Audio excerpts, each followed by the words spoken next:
여러분 안녕하십니까, 김진성입니다. 오늘은 1월 3일 금요일 오전입니다. 오늘은 환율 얘기 좀 해보겠습니다. 어제 유로화가 상당히 약세가 돼가지고요, 달러 인덱스가 109를 돌파했습니다.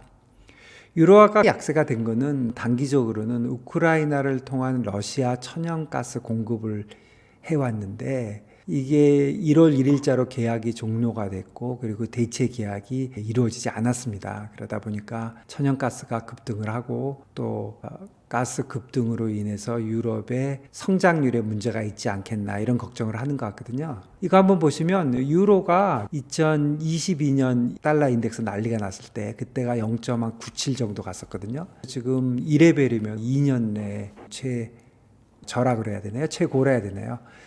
이런 레벨에 와 있거든요. 그래서 유로화가 전체적으로 볼 때 그림 자체로도 워낙 안 좋아 보이고 더 내려갈 가능성이 있다, 이렇게 봐지고요.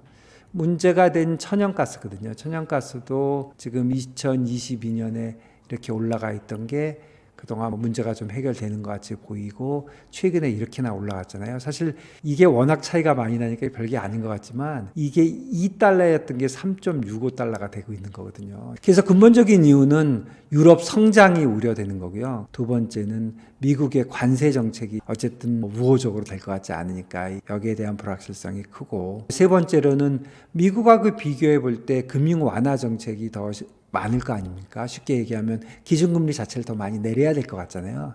경기가 나쁘다 보니까. 그러다 보니까 미국과의 이자율 차이가 더 벌어지게 되고 유로화가 더 약세가 될 수 있다, 그런 예상을 하고 있는 것 같습니다. 그러면 다시 2022년 10월로 가는 건가요? 2022년 10월에 달러 최고점하고 한번 비교를 해보면, 당시에 달러 인덱스가 114, 유로화가 0.97, 그리고 달러 엔이 152, 원달러가 1445원이었습니다.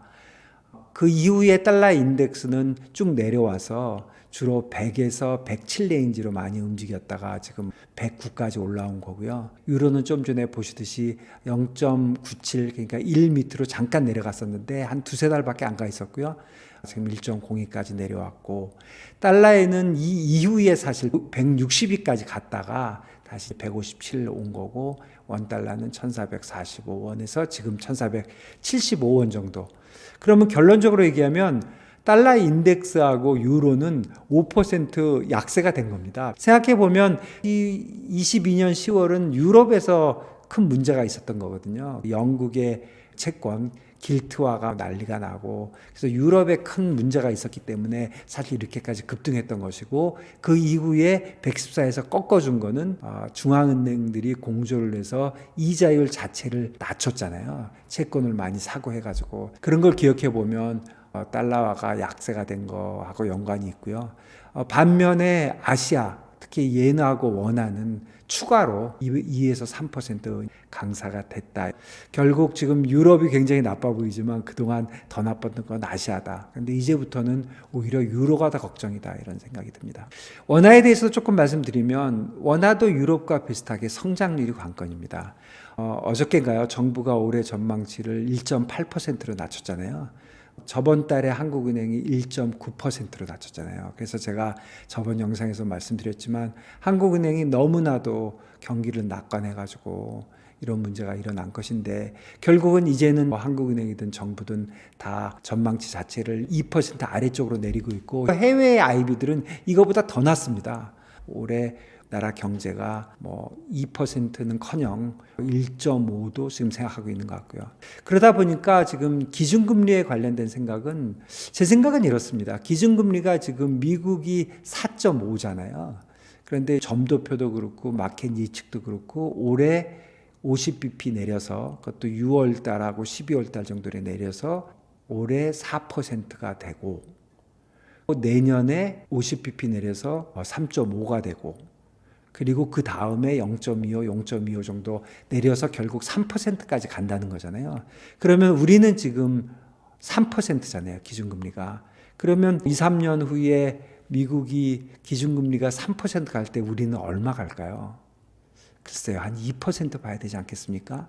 그런데 지금 경제 성장률이 미국이 우리보다 더 높은 상황이고 우리가 경제의 사이즈가 훨씬 작은데도 불구하고 성장률 자체가 낮기 때문에 그렇다고 보면 1.5도 생각해 봐야 될 것 같아요. 그래서 금년에 그야말로 성장률이 1.5 정도밖에 안 될 것 같기 때문에 미국이 지금 기준금리 내리는 걸 6월 전에는 안 내릴 것 같은데 금통위하고 FOMC가 어떻게 되냐면 둘 다 8번씩 하는데 금통위가 먼저 합니다. 금통위 먼저 하고 FOMC하고 금통위하고 FOMC하고 이런 스케줄이거든요. 그러면은 한국이 4번 결정을 하고 나서 미국이 상반기 마지막 걸 하는데 지금 시장 예측으로는 6월 정도에 미국이 금리를 내릴 것 같으니까 그 전에 4번의 금통위에서 제가 보기에는 2번은 할 것 같습니다. 그래서 상반기에 50bp 일단 낮출 것 같고 그 다음에 미국이 2번 낮추니까 또 50bp를 추가로 내리면 금년에 100bp 다 내려서 3%에서 2%로 가는 게 아닌가 그런 생각하고 있고요.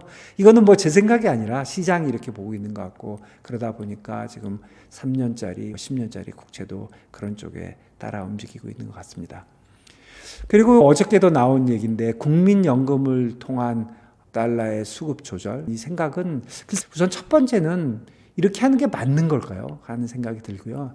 국민연금이 해외에 투자하고 있는데 그 투자에 뭐 달러 해지를 해라 말아라를 정부가 정하는 게 맞는지 잘 모르겠고요. 그리고 단기적으로는 정치 안정이 중요한데요. 글쎄요. 정치가 얼마나 빠르게 안정이 될런지 그런 것들이 관건이다 이렇게 생각이 됩니다. 여러분들 새해가 밝았습니다. 금년에 복 많이 받으시고요. 자주 찾아뵙도록 하겠습니다. 감사합니다.